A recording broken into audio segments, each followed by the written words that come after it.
का जो भी मध्याह्न का भोजन का टोटल सामान इसी में रखा हुआ है। एक तरफ ऑफिस में फाइल सजाया, जो भी कमियां हैं और कमियां यहाँ पे दिख रही है। विशेष करके मैं मुख्यमंत्री जी से विशेष करके कहना चाहते हैं कि आप अलग अलग भाषण कि जमीन मिल जाएगी, हम लोग पैसा दे देंगे। कल फोन आया था समग्र शिक्षा अभियान से कि पैसा की ग्रामीण जनता द्वारा लिखा गया है, जो ग्रामीण जनता ले जाएंगे अंचल अधिकारी के पास। और मैं हूं अनिमेश सिंह, आज सारण जिले के माझी प्रखंड के मरहा में मौजूद हैं और आपको बता दें कि मरहा में एक ऐसे दृश्य को आपको दिखाने का प्रयास करेंगे। अगर शिक्षा विभाग की बात करें तो शिक्षा विभाग को लेकर जब से नीतीश कुमार के द्वारा बहुत सारे शिक्षा विभाग में बहुत सारे फंड भी दिए जा रहे हैं, लेकिन और सारण जिले की बात करें तो सारण जिले के मरहा हाई स्कूल और +2 एक तरफ देखा जाए तो प्राथमिक से लेकर और +2 तक का एजुकेशन यहाँ पे दिया जाता है। कैमरामैन को बोलेंगे कि एक बार यहाँ पे दिखाने का प्रयास करेंगे। उत्क्रमित मध्य विद्यालय उन्हीं है इसमें इंक्लूड है और +2 के बच्चे से लेकर और छोटे बच्चे तक यहाँ पे एजुकेशन दिया जाता है। लेकिन यहाँ पे हमको शर्म आ रही है बात करने में कि यहाँ पे सिर्फ 2 ही रूम है।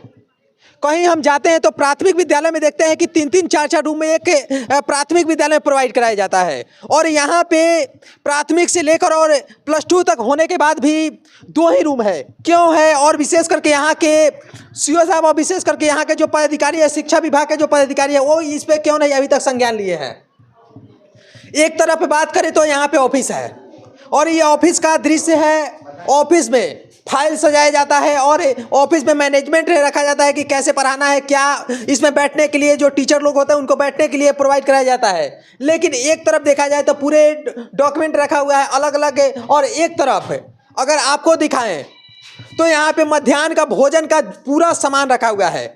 और स्कूल कैसे चलता है, विशेष करके यहाँ के बच्चे जो हैं बच्चे बाहर पढ़ रहे हैं, लेकिन अंदर का जो दृश्य है। और एक बात बताएं तो यहाँ पे स्मार्ट क्लास है और स्मार्ट क्लास एक ही रूम में कैसे चलता है। बहुत सारे जो बच्चे हैं ये +2 के बच्चे हैं।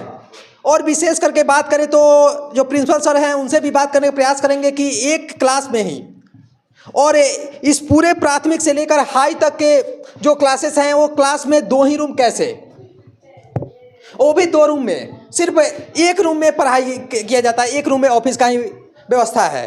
और बच्चे का दिखा दे तो बच्चे का यहाँ पे दिखाएं, सभी जो बच्चे हैं वो +2 कर छोड़कर और जो भी बच्चे हैं सभी खुले में बैठे हुए हैं।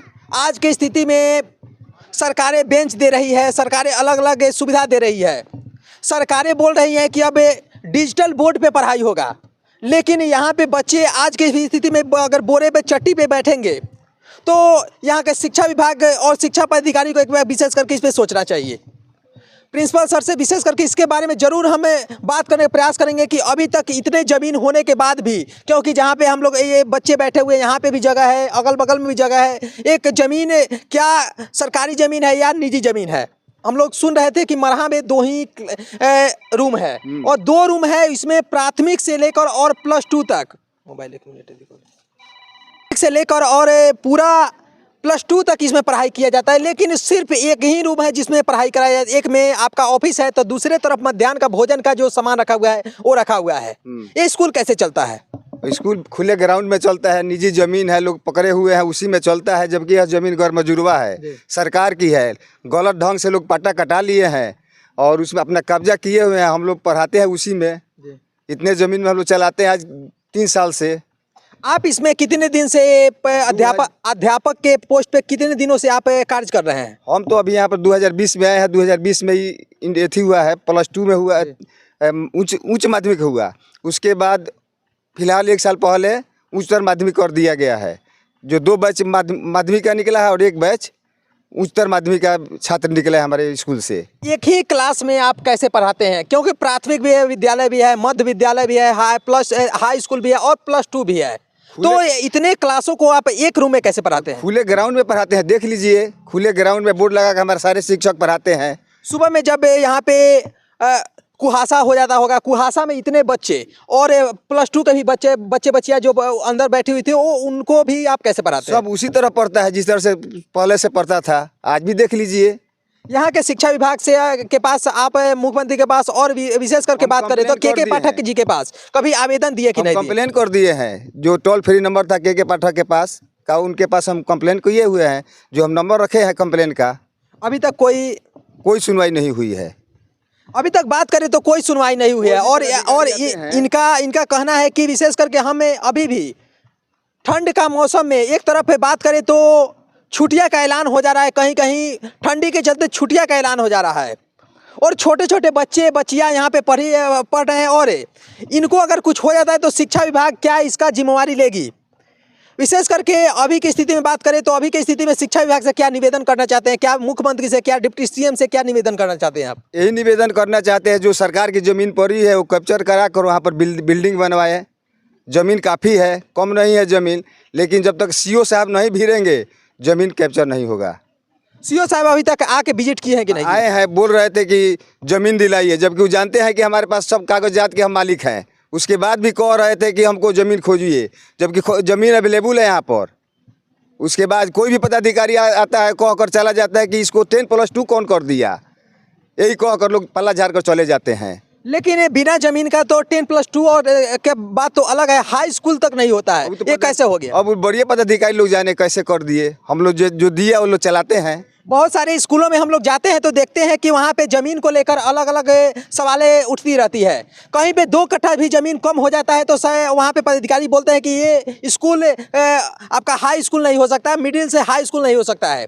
लेकिन सरकार की जो भी कमियां हैं और कमियां यहाँ पे दिख रही है। विशेष करके मैं मुख्यमंत्री जी से विशेष करके कहना चाहते हैं कि आप अलग अलग भाषण बयानबाजी देते रहते हैं कि यहाँ पे शिक्षा विभाग में और स्वास्थ्य विभाग में विशेष करके हम कार्य कर रहे हैं, शिक्षा में डेवलपमेंट ला रहे हैं। लेकिन विशेष करके एक छोटा सा उदाहरण सारण जिले के मरहा में और माझी प्रखंड के मरहा में मौजूद है और एक छोटा सा उदाहरण आपको दिखा रहे हैं।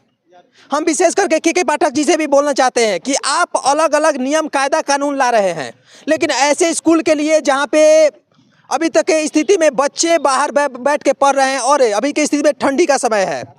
ठंडी के समय में अगर बच्चे 5 बजे तक पढ़ाई करेंगे, क्योंकि आपका जो नियम है, नियम के अनुसार 5 बजे तक स्कूल को चालू रखना है और ऐसे खुले में अगर बच्चे बैठ के पढ़ेंगे, अगर बच्चे को कुछ होता है तो उसका जिम्मेवारी कौन लेगा? लास्ट अपील क्या है आपका? लास्ट अपील यही है कि ज़मीन कब्जा करके सीओ साहब बनवाए। यहाँ पर ज़मीन अगर कर देते हैं तो विभाग पैसा देने के लिए तैयार है। रोज़ फ़ोन करता है विभाग कि ज़मीन मिल जाएगी, हम लोग पैसा दे देंगे। कल फ़ोन आया था समग्र शिक्षा अभियान से कि पैसा की कमी नहीं है, केवल ज़मीन उठाइए। तो सीओ साहब का काम है कि ज़मीन इसको कैप्चर करवाएं। लास्ट मेरा यही अपील है। आवेदन क्या लिए? आवेदन सीओ साहब के पास ग्रामीण जनता द्वारा लिखा गया है, जो ग्रामीण जनता ले जाएंगे अंचल अधिकारी के पास। वो ग्रामीण जनता आज ले जाएंगे लिख कर। जैसे कि बता रहे हैं कि आवेदन भी अभी ये लोग लिख के देने वाले हैं, क्योंकि ये बच्चे का सवाल है। और लास्ट अपील यही हमारा भी अपील है कि शिक्षा विभाग से यही अपील है कि एक बार आए यहाँ पे विजिट करें और विजिट करने के बाद जो भी कमियां हैं, कमियां को पूरा करने का प्रयास करें।